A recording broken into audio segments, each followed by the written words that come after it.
nós convidamos a psicóloga Margarete Alves, formada pela UEL e que trabalha com terapia familiar, para falar com a gente sobre o crime passional. Boa tarde, Margarete. Boa tarde, Patrícia. Boa tarde. Bom, o crime passional, o homicídio conjugal, ele é planejado?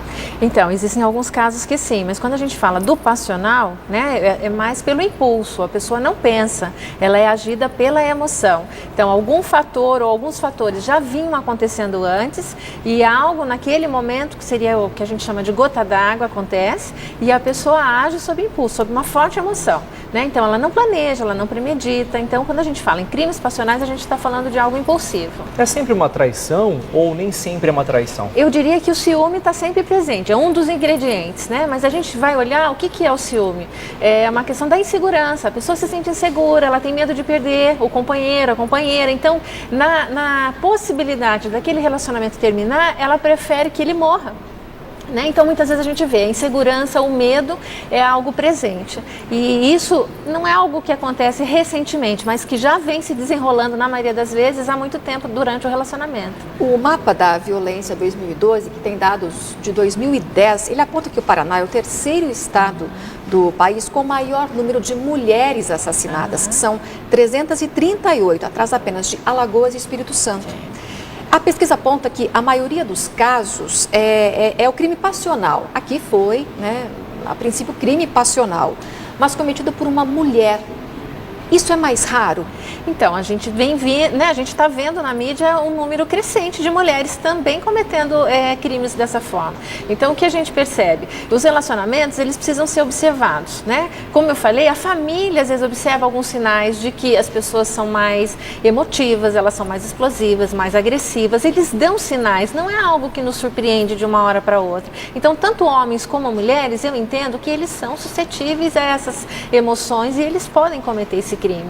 Então é importante, por exemplo, se você está num relacionamento que a gente considera doentio, né, onde você tem um parceiro controlador, né, alguém que fica obsessivamente dizendo que ama você, que quer controlar seus passos, que não deixa com que você seja livre, que você possa ter uma vida normal, vamos dizer assim, essa pessoa precisa buscar ajuda, né? Então ela precisa avisar para a família que tem algo acontecendo, ela pode procurar um profissional, ela precisa de alguma forma se cercar, né?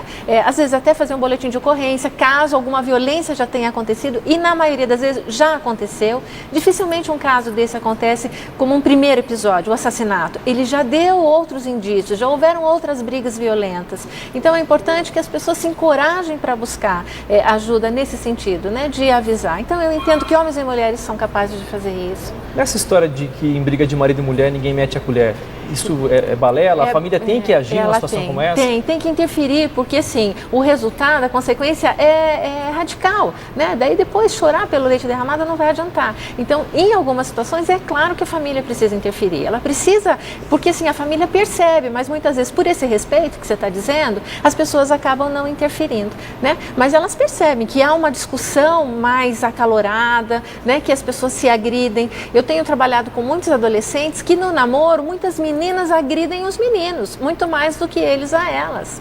Agora, como nasce esse assassino? O relacionamento dele com a família dele, com os pais, com os irmãos, com os parentes, tem alguma influência? Então, quando eu falo da insegurança, a insegurança ela pode já ter sido gerada e nasce desde a infância, né? Uma criança que observa já um relacionamento dos pais, por exemplo, já mais conturbado, né? Algo mais movimentado, ela assiste um filme, como que ela traz um script para a vida adulta depois.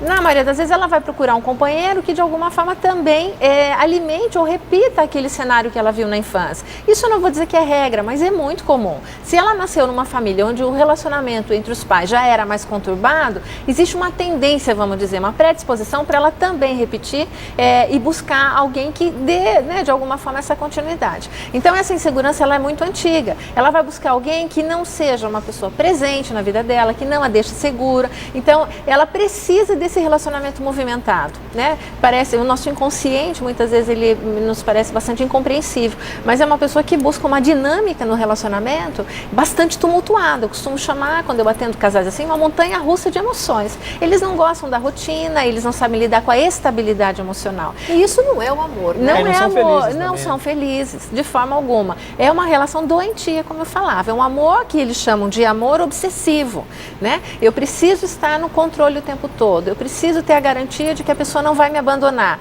mas a sensação de abandono é presente no dia a dia, né? Então é muito difícil a gente saber exatamente a origem, mas é algo mais antigo do que só a fase adulta. Na adolescência a gente percebe que isso também já vem acompanhando. Margarete, muito obrigada. Eu que agradeço pelas suas informações. Boa tarde. Obrigado, boa tarde. Obrigada.